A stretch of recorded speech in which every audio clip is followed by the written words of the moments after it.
to FPB's Meet the Candidates. This Cable 10 series allows you, the voter, to hear directly from candidates their views on issues that are important to our community. This is all leading up to the primary election, which is on June 23rd this year. As you can see, things are a little different this year because we are social distancing. So that means we're conducting these interviews from different locations. This year, we took questions from email and social media, so we have a lot of interesting things to talk about. So let's just jump right in. Let me welcome our guest today, Tommy Haynes. He's a former city commissioner, and he's a candidate for mayor this year. Hello, Tommy. Hey, hello, Cathy. How are you? I'm great. I really appreciate you taking the time today to schedule an interview with us. So let me just start out by having you introduce yourself, tell us a little bit about who you are and why you're running for mayor. I'll be glad to, Cathy. First of all, I have to say that I've been in Frankfort for 25 years, and I've been blessed with a lot of experience on leadership, achievement, and service. I first came here after retiring from the military after 20 years and retiring as a major, and I took on a position with the Education Professional Standards Board as Deputy Executive Director. And then I went on to coach some track at Western Hills, where we won championships, and with my background, making the Olympic team in '76, and also being a co-captain of that team, gave me that leadership experience. And then I ran for city commission, and it's 3 terms, 6 years, and 4 of those as mayor pro tem. I just got bit with the bug, and I said, I think I would like to run for mayor because I've been blessed to have this experience, and if I don't use it, you lose it. That's true. That's true. So you have experience, obviously, on the city commission. So with that advantage of having that experience, you've built a record. So share with us some of the achievements that you helped initiate. Okay, some of the achievements that I hope to initiate is pretty much like the one we did at Juniper Hills Aquatic Center. We want to do things that's going to be around for the next 50 years. Not something just going to flare up and be a one-time success and then later on just kind of fade. And looking at the downtown properties, that's an excellent opportunity. We have the river view that's right there. It goes around the city twice. And it's just one of those that we have not yet taken advantage of that experience. Then at the same token, we realized with this COVID-19, things have slowed some. So we're going to have to take care of some things there first. And then we're going to initiate a lot of partnership programs and continue to develop the relationships that we have in this community. Well, there's a lot of stuff that we could be doing. But what do you see as a candidate, the biggest issue facing our community right now, and how would you address it as mayor? Okay, now, first of all, the biggest issue addressing it right now is this virus. I mean, you can't turn the TV on, you can't go out of your house, and you have these other stipulations. But what this gives us is planning opportunities. This is the time when we need to look at the books and see what revenue losses we have, and we also what support we can get from state and federal levels, and then see what the shortages are. We take care of that first, because you got to take care of the immediate and then plan for the future. And even though I'm not on the board now, I'm keeping up with what's going on, because if elected, I'm going to fall in that same category. And I'd like that the experience that I had in the military, you actually get assigned every 3 to 4 years to a different group, a different personnel, and you go in as a leader. And you have to go in there and make things happen. Because they says 3 kind of people. Those that watch things happen, those that make things happen, and those that don't know what happened.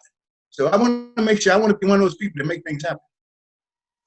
Okay. Well, this year, Frankfort will see quite a turnover in city leadership.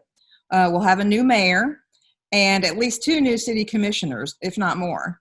As mayor, what do you see as challenges and opportunities for new leadership at this time? Well, I think the challenge is going to be developing the team, because even though we'll come in with different ideas and different things we want to accomplish, we almost have to keep Frankfort first. Everything that we look at should say, is this the best for Frankfort? Not just this is best for an individual organization or just for an individual commission. We have to look at the facts, because I believe if you look at, I use the problem-solving thing of FADE, initials FADE, which stands for focus, analyze, develop, and execute. If you actually use those and kind of walk through each one of those, any problem you come up with, you can come up with the best solution. And that's what we're looking for, no matter who's on the commission And actually, no matter who's the mayor, even though I think and I hope that would be me. That's great. Right now, Frankfort has a city manager form of government. So what do you see as the role of the mayor in that form of government? Okay, that form of government, it works. We've had it for a while, especially for towns outside. And of course, the city manager runs the day-to-day operation. And the board does the policies that makes things easier for him to execute those things he would like to get done. And I think it can work. And it's one of those that we have to have that city manager actually able to do his job and have a clear understanding of what he's to do and not to do. And also, especially if we have new commissioners, we have to know that they know what their role is and they're not trying to do the day-to-day operation. But that always seems to backfire and that you can never get anything done. That's right. So right now, obviously, as I mentioned before, we're in extraordinary times dealing with COVID-19. And it's really putting pressure on our local economic development and our local economy. What do you see as something that the city commission and the mayor could do to address this issue post COVID-19? Well, I think as I mentioned earlier, this is what we have to look at. That our money, comes in through occupational taxes, and that's going to be affected. So we have to take a look at those, because if you don't find out where you are, it's kind of hard to get to where you want to go. So we have to look at our current issues. And I think, I know the governor has done an excellent job as far as putting out what we should be doing, social distancing and all those things. And I know it's tough for some of our restaurants because I've been there. And I've had quite a few drive-through eating places and try to hit those places that are actually more family-oriented, that may not have the chain, because they may not survive. And if they don't survive, that's going to also affect us economically. And I just hope that as the city commission, we push out that information. And that's the kind of thing we have to do, just like we're doing Zoom now. We have to use emails, we have to use whatever mechanism possible, especially for our elder generation, that they depend on television and primarily the newspaper. And also Frankfort Plant Board information. That's right. Thank you. Another thing that we talk about during times like this is the time for us all to pull together and pull our resources and whatever we have to do. So considering that, do you think it's time to revisit the issue of a merged government with city and county? No, I don't think it's time for that, but I think it's time for us to work close together, because we can do this.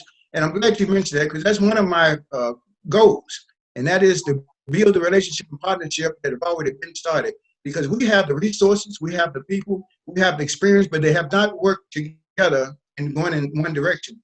And this is an ideal time for that to happen. For times like these, this is when we need to work together. Even if we pick one project and we work toward that one project, we can get it done quicker, faster, and cheaper if we utilize the full range of the resources that we have. Frankfort is full of talent. It's just that we're doing our talent in the different silos, and we've not put those silos together. But this is the time. We're ready to move forward, jump forward. Look out, world, here we come. That's great. We have some exciting projects happening in Frankfort. One of them is downtown, parcels B and C. Right now we have this unique opportunity to really build on economic stimulus that right now is so much in need, and now more than ever. What can city government do, if there's anything, to reduce the developer who's going to have some things are going to be different in developing that property if there's new guidelines to follow for post COVID-19. So what, if anything, can city government do to reduce the developer's risk in an effort to make that project more successful? Okay, and I've had some questions from KCDC. They talked about what we consider a TIF. If we would consider, I would consider anything that would get that project off the ground, because this is not a time to take your foot off the gas. Yeah. We're coasting right now. This is the time to plan, but you don't take your foot off the gas, because there are going to be monies out there, for businesses and for things that we were having, that we planned and had to slow down on. But we have to keep looking. There's also going to be some new grants that are possible out there, and we have to keep our eyes and ears open for those. Because this is the ideal time. Most of us are either locked up at home or very a few people in their office, like yourself, but you're not at full staff, and neither should we be. But we should have enough people there to keep the ball rolling, because this is the time. Matter of fact, some people will benefit from times like these. This is when investments are made. That's, it's not going to be an immediate reward, but it will be a reward for the future. Okay. Another exciting project downtown is the Second Street Corridor. Back in 2016, Frankfort got $8 million from federal government to reconstruct that area. Are you familiar with those plans? Have you seen them? Is there anything in particular that you like or something that you would like to see changed? I'm very familiar with the plans, and I'm just delighted to see that it's coming to fruition. It's been on the books for a while. That money is being utilized wisely. Of course, some people have told me that it's taken longer than they thought, by East Main Street being slowed and some of the other areas, but sometimes to do good work, it takes time. And we have a lot of time right now. So hopefully the construction people are able to utilize this time to get some things done, because a lot of positive things have happened. There's less traffic on the road, so the emissions are doing much better and lower. People are not traveling as much. We just don't have the things that, of course, that brings some other problems as far as people are not eating at our restaurants because they can't. But it's one of those that we take the good with the bad, and we know that I have faith that this thing is going to work out, and I don't have the fear factor, because we're not designed to have that fear. We're designed to have that superpower, and we're ready to go forward. Okay, well let's get into some topics here, stuff that's business related. What can city government do to incentivize and attract new businesses and industry to our community? Okay, the first thing we have to do is we have to sell ourselves. I think that's why when I say positive change for Tommy Haynes, it wasn't about me. It's about an attitude. Most of the businesses that come here, and some of my business owners are looking for a place to open. They're looking to say, what's the best thing Frankfort has to offer? The first thing they tell me is they enjoy the people. So the people are doing a fantastic job. Next thing is they like the historic things that we have, places to go, things to do. But it's one of those, we have to talk positive toward that, because if we don't, who will? And it's one of those we have to revise, some of our ways of attracting people. Some of them are by internet, so that you're posting stuff out there. We're getting more traffic right now than we've gotten in times past, because we're forced to do this. But we weren't forced at first, and it was very lackadaisical. Only the bigger companies and industries were putting the information out there. But now everybody's out there, and I think that's what we start. We sell ourselves first, then we sell the activities that we have to offer here, and hopefully we can build on that and have more activities, because we're still lacking some stuff for the young people, especially those when they're in their teenage years to about 25, and we have quite a bit of nice stuff. We have great restaurants. We have great places to visit that are very close, but we still have some room to grow and to make sure that it's inclusive for all of our age groups and all people. Yeah, that makes me think of, I was in a meeting where we had some young people there from high school. And when we asked the young people how many of them plan to stay in Frankfort after high school, none of them raised their hands. They all want to go off and go somewhere else instead of coming here to settle. And I know a lot of people have gone away to school, but then have come back here to make a home. But these kids are like, no, we're not doing that. So what is something that the city can do to keep youth here as adults, or at least have them come back and settle here and raise their families here? And I think we're looking at doing some of that stuff. You build, first of all, athletic facilities like a swimming pool where you can actually have competitions. Because competitions bring in families, they bring in kids, they even bring in colleges of people that want to, come and compete. That's a way to get people here. They also have the archery, they were just built up at Cold Springs.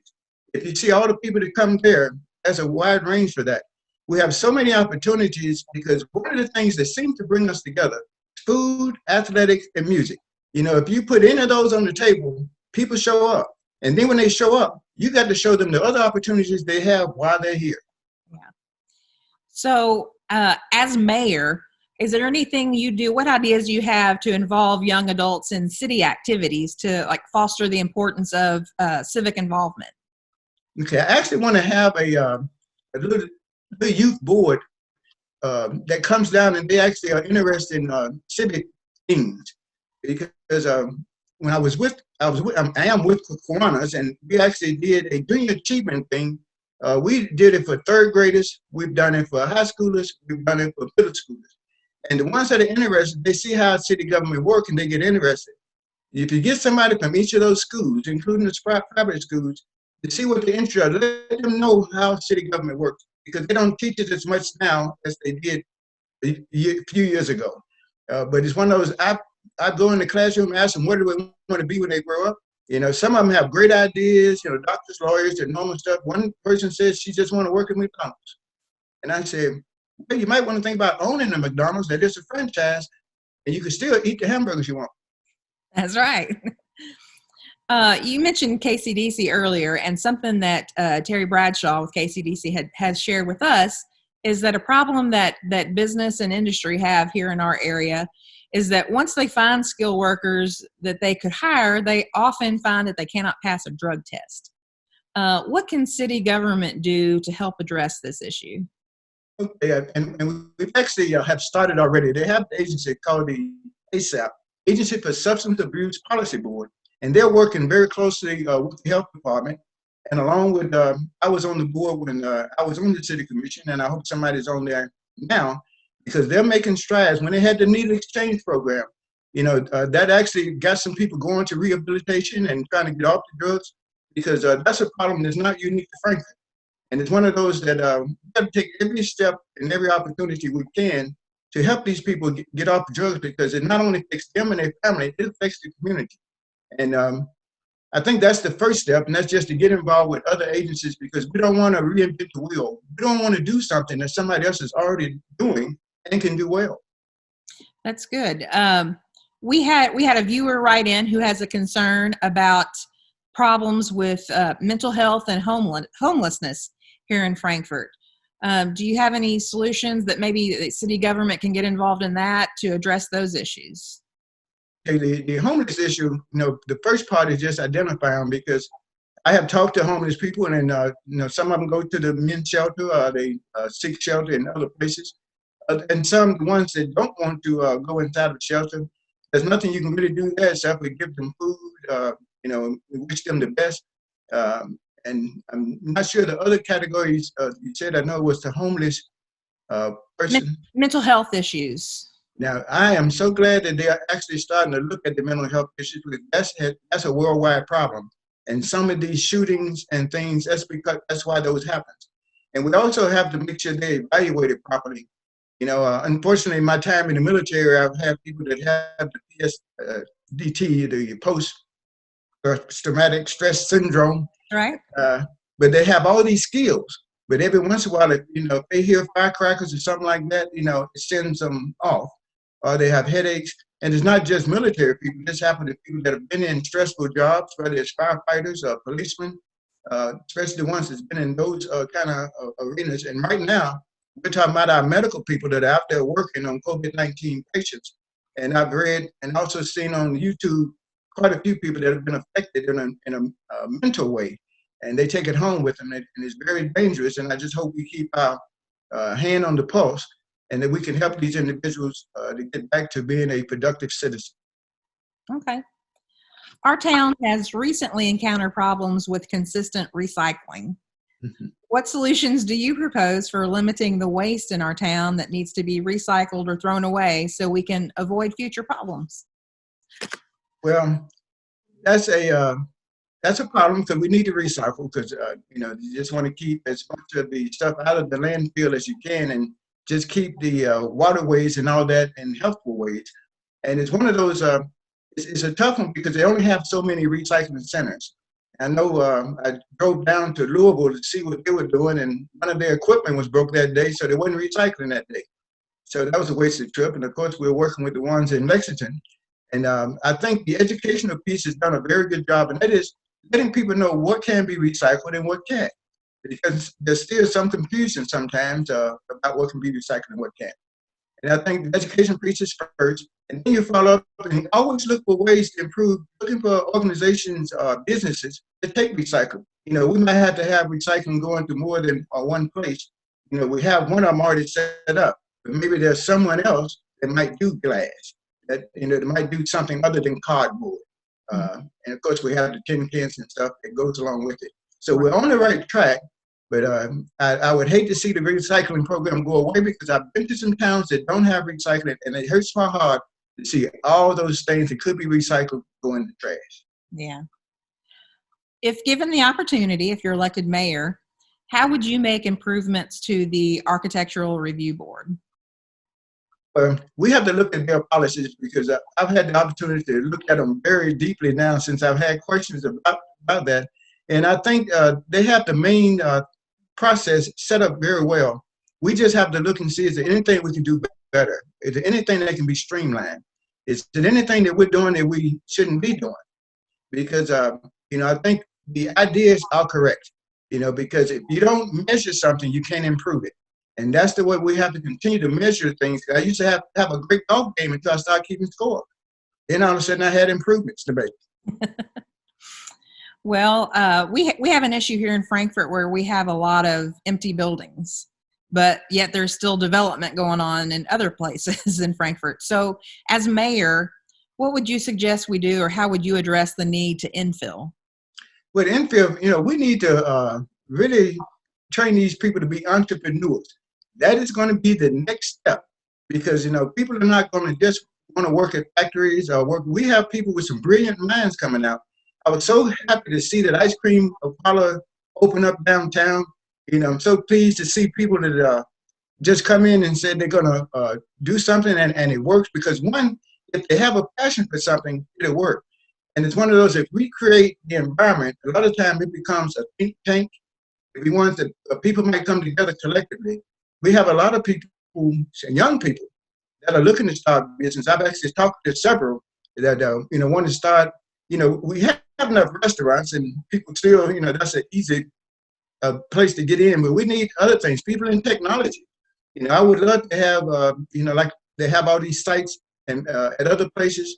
If we have some of those that are going together, one, it brings people here, but it also shows individuals that they can do a lot on their own.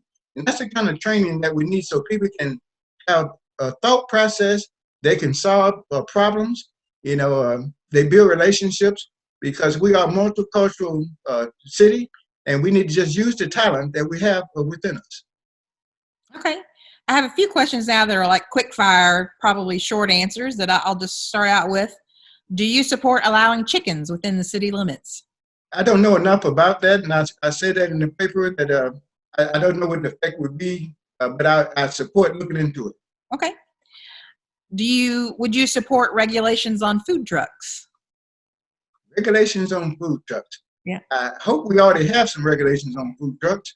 If they don't, we probably should, because that could be a traffic problem. It could be a whole bunch, and it could be a food problem. It's one of those, especially with the shortages of meat because of this virus thing and it being transported.